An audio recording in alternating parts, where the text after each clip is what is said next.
बुलाकर अपने हुजरे में कहा एक पीर ने मुझसे, बुलाकर अपने हुजरे में कहा एक पीर ने मुझसे, कहो किस बात का गम है।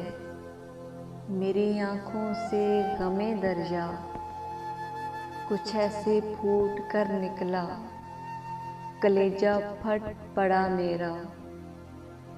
कहा कि तेरे सीने से बलाएं आन चिमटी हैं, मोहब्बत बेबहा देकर मिला ना कुछ तुझे अब तक।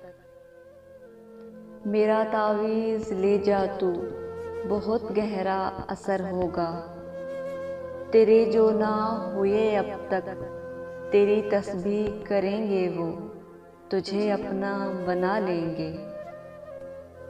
ज़रा सा देर सोचा फिर झुकाए सर चला आया।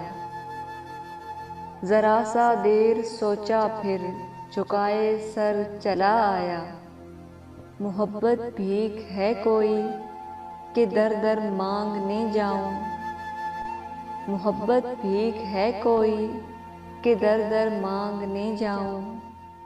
जिन्हें मेरी मोहब्बत भी मेरे इतराफ़ ना लाई, जिन्हें मेरी मोहब्बत भी मेरे इतराफ़ ना लाई, उन्हें तावीज़ लाएंगे, उन्हें तावीज़ लाएंगे।